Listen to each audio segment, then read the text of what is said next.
حدیث نمبر 439 باب نماز کا بیان، بخاری شریف۔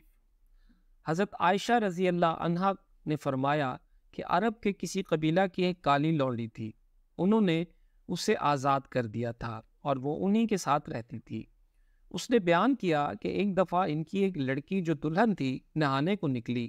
اس کا کمر بند سرخ تسموں کا تھا۔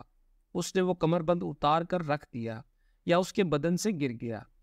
پھر اس طرف سے ایک چیل گزری جہاں کمر بند پڑا تھا۔ چیل اسے سرخ رنگ کی وجہ سے گوشت سمجھ کر جھپٹ کر لے گئی۔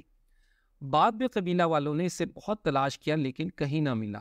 ان لوگوں نے اس کی تہمت مجھ پر لگا دی اور میری تلاشی لینی شروع کر دی، یہاں تک کہ انہوں نے اس کی شرمگاہ تک کی تلاشی لی۔ اس نے بیان کیا کہ اللہ کی قسم میں ان کے ساتھ اسی حالت میں کھڑی تھی کہ وہی چیل آئی اور اس نے ان کا وہ کمر بند گرا دیا۔ وہ ان کے سامنے ہی گرا۔ میں نے اسے دیکھ کر کہا، یہی تو تھا جس کی تم مجھ پر تہمت لگاتے تھے۔ تم لوگوں نے مجھ پر اس کا الزام لگایا تھا، حالانکہ میں اس سے پاک تھی۔ یہی تو ہے وہ کمر بند۔ اس لونڈی نے کہا کہ اس کے بعد رسول اللہ صلی اللہ علیہ وآلہ وسلم کی خدمت میں حاضر ہوئی اور اسلام لائی۔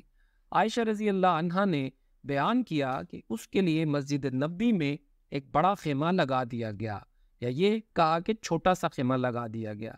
عائشہ رضی اللہ عنہا نے بیان کیا کہ وہ لونڈی میرے پاس آتی اور مجھ سے باتیں کیا کرتی تھی۔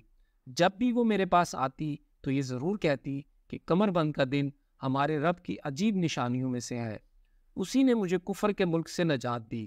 عائشہ رضی اللہ عنہا فرماتی ہے کہ میں نے اس سے کہا، آخر بات کیا ہے؟ جب بھی تم میرے پاس بیٹھتی ہو تو یہ بات ضرور کہتی ہو۔ آپ رضی اللہ عنہا نے بیان کیا کہ پھر اس نے مجھے یہ قصہ سنایا۔